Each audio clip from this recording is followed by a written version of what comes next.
ಕೋಶಲ್ ಕನ್ನಡ ವೀಕ್ಷಿಸುತ್ತಿರುವ ಎಲ್ಲ ಸ್ನೇಹಿತರಿಗೂ ನಮಸ್ಕಾರ. ಕೋಶಲ್ ಕನ್ನಡದ ಮತ್ತೊಂದು ವಿಡಿಯೋಗೆ ಸ್ವಾಗತ. ಇವತ್ತಿನ ವಿಡಿಯೋದಲ್ಲಿ ನಾವು ನಿಮಗೆ ನಟ ಕಮಲ್ ಹಾಸನ್ಗೆ ಮತ್ತೊಮ್ಮೆ ಮುಖಭಂಗ ಆಗಿದೆ. ಈ ಒಂದು ವಿಚಾರದ ಬಗ್ಗೆ ಒಂದಿಷ್ಟು ಮಾಹಿತಿ, ಒಂದಿಷ್ಟು ಅಪ್ಡೇಟ್ಸ್ ಹಾಗೆ ಒಂದಿಷ್ಟು ವಿಶ್ಲೇಷಣೆಯನ್ನ ನಿಮ್ಮ ಮುಂದೆ ನಾವು ಪ್ರಸ್ತುತಪಡಿಸ್ತಾ ಇದ್ದೀವಿ. ಕನ್ನಡ ಭಾಷೆಯ ಬಗ್ಗೆ ಆಕ್ಷೇಪಾರ್ಹವಾದಂತಹ ಮಾತನ್ನ ಆಡಿದಂತಹ ಕಮಲ್ ಹಾಸನ್ನ ಸಿನಿಮಾಗೆ ಕರ್ನಾಟಕದಲ್ಲಿ ತಾತ್ಕಾಲಿಕ ಬ್ಯಾನ್ನ ಬಿಸಿ ಎದುರಾಗಿತ್ತು. ಈ ಪ್ರಕರಣವನ್ನ ಕೈಗೆತ್ತಿಕೊಂಡಂತಹ ಕರ್ನಾಟಕ ಹೈಕೋರ್ಟ್ 10ನೇ ತಾರೀಕಿನಂದು ಅಂದ್ರೆ ನಾಳೆ ಈ ಸಿನಿಮಾದ ವಿಚಾರಣೆಯನ್ನ ಮುಂದೂಡಲಾಗಿತ್ತು. ಆ ತನಕ ಈ ಸಿನಿಮಾ ಕರ್ನಾಟಕದಲ್ಲಿ ರಿಲೀಸ್ ಆಗೋದಿಲ್ಲ, ಯಥಾಸ್ಥಿತಿ ಕಾಪಾಡುವಂತೆ ಹೇಳಿತ್ತು. ಹೀಗಿರ್ಬೇಕಾದ್ರೆ ನಾಳೆ ಈ ವಿಚಾರವಾಗಿ ಹೈಕೋರ್ಟ್ ವಿಚಾರಣೆಯನ್ನ ನಡೆಸಲಿದೆ. ಇದಕ್ಕೂ ಮುನ್ನ ಕಮಲ್ ಹಾಸನ್ ಸುಪ್ರೀಂ ಕೋರ್ಟ್ನ ಕದ ತಟ್ಟಿದ್ದಾರೆ. ಆದ್ರೆ ಸುಪ್ರೀಂ ಕೋರ್ಟ್ ಈ ವಿಚಾರವಾಗಿ ನೀವೇನಿದ್ರೂ ಕೂಡ ಈ ವಿಚಾರವನ್ನ ಹೈಕೋರ್ಟ್ನಲ್ಲೇ ಬಗೆಹರಿಸಿಕೊಳ್ಳಿ ಅಂತ ನಿರ್ದೇಶನ ನೀಡಿದೆ. ಈ ಮೂಲಕ ಕಮಲ್ ಹಾಸನ್ಗೆ ಮತ್ತೊಮ್ಮೆ ಮುಖಭಂಗವಾಗಿದೆ.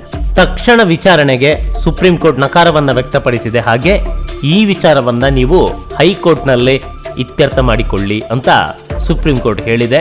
ಇದರಿಂದ ಕಮಲ್ ಹಾಸನ್ ಕಂಗೆಟ್ಟು ಹೋಗಿದ್ದಾರೆ. ಹೈಕೋರ್ಟ್ನಲ್ಲಿ ಈ ಪ್ರಕರಣ ವಿಚಾರಣೆ ನಡೆಸುವಂತ ಸಂದರ್ಭದಲ್ಲಿ ನ್ಯಾಯಮೂರ್ತಿಗಳು ಕಮಲ್ ಹಾಸನ್ ಎಲ್ಲಿ ಕೂಡ ಕ್ಷಮೆಯ ಮಾತನ್ನ ಎತ್ತಿಲ್ಲ, ಹೀಗಾಗಿ ಅವರು ಮೊದಲು ಕ್ಷಮೆಯನ್ನ ಕೇಳಲಿ ಅಂತ ಅಲ್ಲಿ ಹೇಳಿದ್ರು. ಇದಾದ ಬಳಿಕ 10ನೇ ತಾರೀಕು ನಾಳೆಗೆ ವಿಚಾರಣೆಯನ್ನ ಮುಂದೂಡಿದ್ರು. ಈ ಮಧ್ಯೆ ಕಮಲ್ ಹಾಸನ್ ಸುಪ್ರೀಂ ಕೋರ್ಟಿಗೆ ಹೋಗಿರೋದು ಕಮಲ್ ಹಾಸನ್ ಯಾವುದೇ ಕಾರಣಕ್ಕೂ ಕನ್ನಡಿಗರಲ್ಲಿ ಕ್ಷಮೆ ಕೇಳೋದಿಲ್ಲ ಅನ್ನೋದು ಸಾಬೀತಾಗಿದೆ.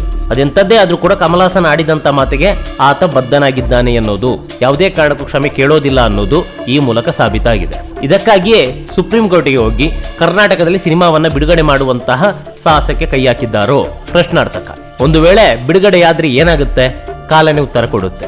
ಯಾಕಂತ ಹೇಳಿದ್ರೆ ಈಗಾಗಲೇ ಈ ಸಿನಿಮಾ ಅಟ್ಟರ್ ಫ್ಲಾಪ್ ಆಗಿದೆ.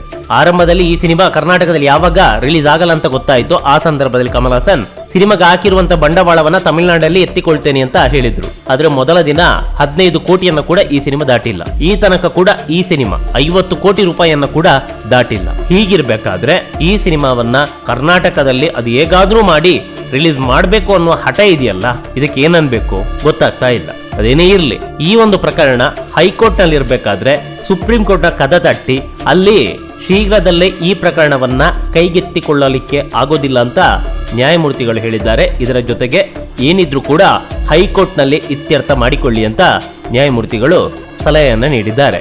ಇದರಿಂದ ಕಮಲ್ ಹಾಸನ್ಗೆ ತೀವ್ರ ಮುಖಭಂಗ ಆಗಿದೆ.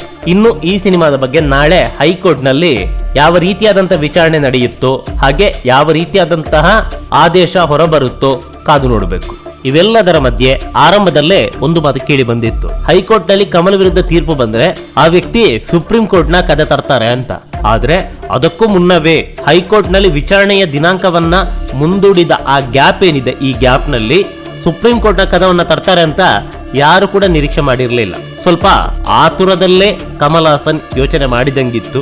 ಆದ್ರೆ ಕದ ತಟ್ಟಿ ಕೂಡ ಪ್ರಯೋಜನ ಆಗಿಲ್ಲ. ಯಾವತ್ತು ಕೂಡ ಈ ಡಿಸ್ಟ್ರಿಕ್ಟ್ ಕೋರ್ಟ್ ನಲ್ಲಿ ವಿಚಾರಣೆ ನಡೆಯುವಂತ ಸಂದರ್ಭದಲ್ಲಿ ಅದನ್ನೇ ಹೈಕೋರ್ಟ್ ಎತ್ತಿ ಹಿಡಿಯುತ್ತೆ. ಅದು ಹೈಕೋರ್ಟ್ ನಲ್ಲಿ ವಿಚಾರಣೆಯ ತೀರ್ಪು ಏನಿದೆ ಅದನ್ನೇ ಸುಪ್ರೀಂ ಕೋರ್ಟ್ ಕೂಡ ಎತ್ತಿ ಹಿಡಿಯುತ್ತೆ. ಹೀಗಿರ್ಬೇಕಾದ್ರೆ ಹೈಕೋರ್ಟ್ ನಲ್ಲಿ ಪ್ರಸ್ತುತ ವಿಚಾರಣೆ ನಡೆಯುವಂತ ಸಂದರ್ಭದಲ್ಲಿ ಸುಪ್ರೀಂ ಕೋರ್ಟ್ಗೆ ಹೋದ್ರೆ ಅಲ್ಲಿ ಅವ್ರು ಏನ್ ಮಾಡ್ತಾರೆ, ಹೈಕೋರ್ಟ್ ನ ತೀರ್ಪನ್ನೇ ಅವರು ಎತ್ತಿ ಹಿಡಿತಾರೆ. ಪ್ರಸ್ತುತ ವಿಚಾರಣೆ ನಡೀತಾ ಇದೆ. ಹೀಗಾಗಿ ಈ ವಿಚಾರವನ್ನ ನೀವು ಹೈಕೋರ್ಟ್ ನಲ್ಲೇ ಬಗೆಹರಿಸಿಕೊಳ್ಳಿ ಅಂತ ಸುಪ್ರೀಂ ಕೋರ್ಟ್ ನಿರ್ದೇಶನ ಕೊಟ್ಟಿರೋದು. ನಮಸ್ಕಾರ.